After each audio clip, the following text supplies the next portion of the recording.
ये एक सच्ची घटना है। ये घटना वृंदावन की है।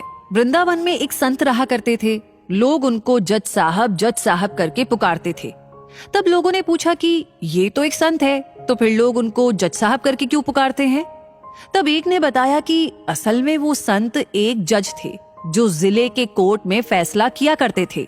जिले के गांव में एक केवट रहा करता था जो एक शिव भक्त था। वो भोला था।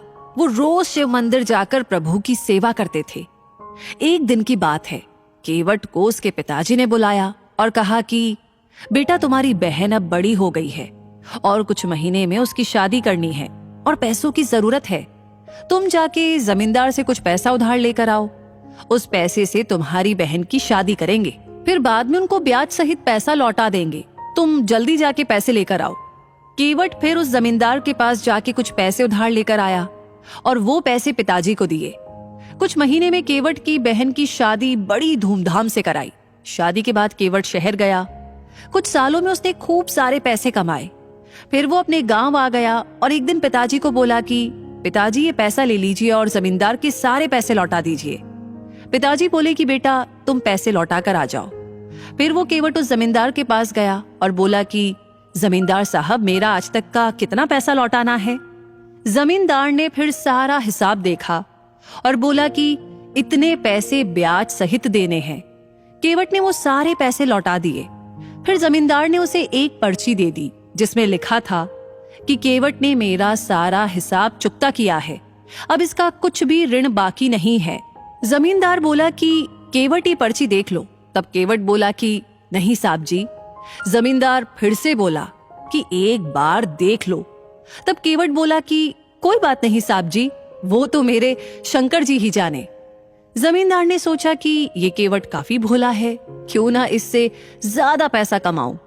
फिर जमींदार ने दूसरी एक पर्ची निकाली और उसमें लिख दिया कि केवट ने मेरे पैसे अब तक नहीं लौटाए हैं, और पहली वाली पर्ची एक पुस्तक में रख दी। अब दूसरे दिन जमींदार ने केवट के घर एक पर्ची भेज दी। उसमें लिखा था कि अगर मेरे सारे पैसे नहीं लौटाए तो मैं कोर्ट में केस कर दूंगा। ये देख के केवट और उनके पिताजी घबरा गए। वो समझ गए कि जमींदार उनको फंसाने की कोशिश कर रहा है। वो लोग अपनी जिद पर अड़े रहे कि उन्होंने सारा पैसा लौटा दिया है। कुछ दिन बाद उस जमींदार ने केवट के ऊपर जिले के कोर्ट में केस कर दिया। कुछ दिनों के बाद केवट को कोर्ट में से समन आ गया। अब तो केवट को कोर्ट में हाजिर होना ही था। वो दिन आ गया जब केवट को कोर्ट में हाजिर होना था। केवट पहले भोले शंकर जी के मंदिर गया और वहां से कोर्ट गया। कोर्ट में उसको जज साहब, जो कि आज संत है, उन्होंने पूछा कि केवट, तुमने जमींदार के पैसे क्यों नहीं लौटाए? तब केवट बोला कि जज साहब, मैंने सारे पैसे लौटा दिए हैं, ये जमींदार झूठ बोल रहा है।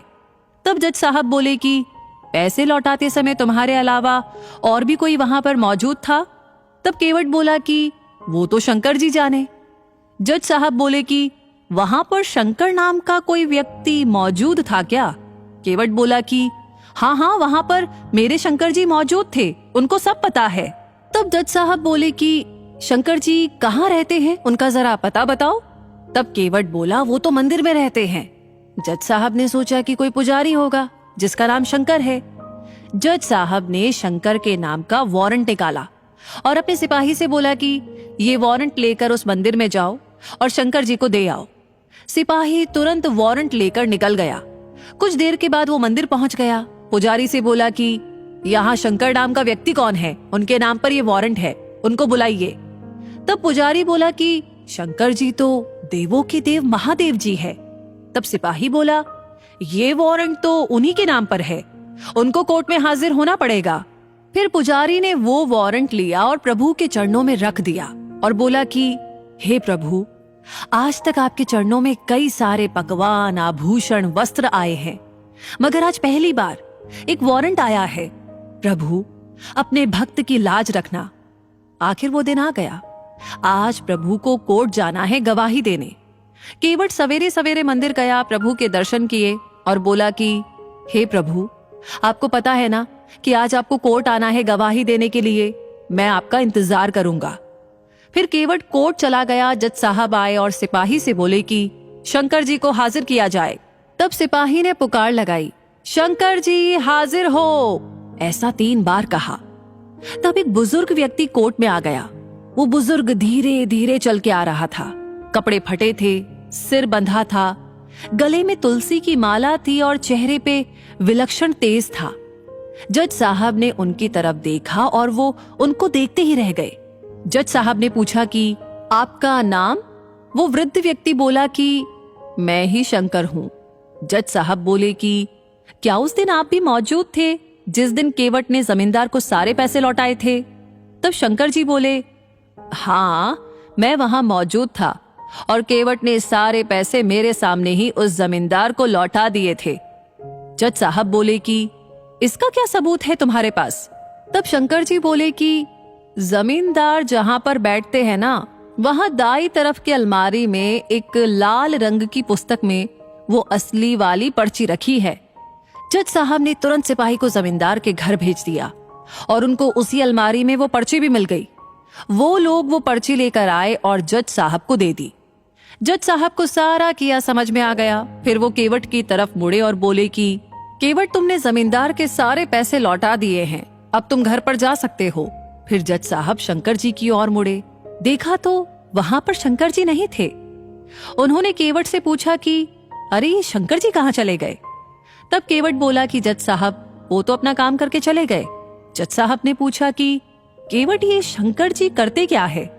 तब केवट बोला कि कुछ नहीं करते, ये तो मंदिर में बैठे रहते हैं, इनके बहुत सारे मंदिर है। ये सुनकर जज साहब अचरज में पड़ गए। उन्होंने उस सिपाही से पूछा कि तुम मुझे शंकर जी के घर ले चलो। फिर वो दोनों चल दिए। वो सिपाही जज साहब को उस मंदिर में ले गए जहां उसने रघुनाथ जी को वारंट दिया था। जज साहब ने देखा कि एक पुजारी उस मंदिर में मौजूद है। उन्होंने उससे पूछा कि यहाँ रघुनाथ जी कहाँ पर है?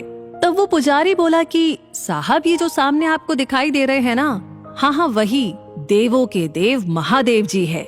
जज साहब ने देखा तो वो सकते में आ गए। देखा कि वो मूर्ति उस बुजुर्ग व्यक्ति की तरह ही दिखाई दे रही है जो वहां पर आया था। वो देखकर जज साहब रोने लगे। वो रोते रोते ही अपने कोर्ट में आ गए और अपने आप को एक कमरे में बंद कर लिया। दूसरे दिन जज साहब ने अपना इस्तीफा दे दिया। जब उनसे पूछा गया तो वो बोले कि जिसकी अदालत में एक दिन सबको जाना है, वो पालनहार आज मेरी अदालत में आए थे और मैं बैठा रहा और वो खड़े थे। मैंने बहुत बड़ी भूल कर दी, उनको पहचाना तक नहीं। लोगों के जीवन का फैसला करने वाले को ही फैसला सुना रहा था। दोस्तों, जानते हैं आप, आज भी वो जज साहब वृंदावन की गलियों में घूमते नजर आते हैं। हर रोज वो प्रभु के दर्शन मंदिर के बाहर से ही करते हैं, और वो भी खड़े रह के। तो दोस्तों, सच्चे मन से की गई भक्ति में ही भगवान रिझ जाते हैं। भगवान को सिर्फ और सिर्फ सच्ची भक्ति और प्यार चाहिए, इनसे ही वो खुश हो जाते हैं। इसी के साथ ये कहानी यहीं पर समाप्त होती है। ये कहानी, ये वीडियो आपको कैसा लगा कमेंट सेक्शन में लिख करके अपनी राय हमें जरूर बताइएगा। लाइक ऑलरेडी आपने कर दिया है तो इस कहानी को ज्यादा से ज्यादा लोगों के साथ शेयर करना बिल्कुल ना भूले। बाकी हमेशा ऐसी कहानियां आपको समय समय पर मिलती रहे, उसके लिए हमारे पेज को फॉलो करना बिल्कुल ना भूले। मिलेंगे बहुत जल्दी ही नई कहानी के साथ। तब तक के लिए आपसे कहूंगी धन्यवाद।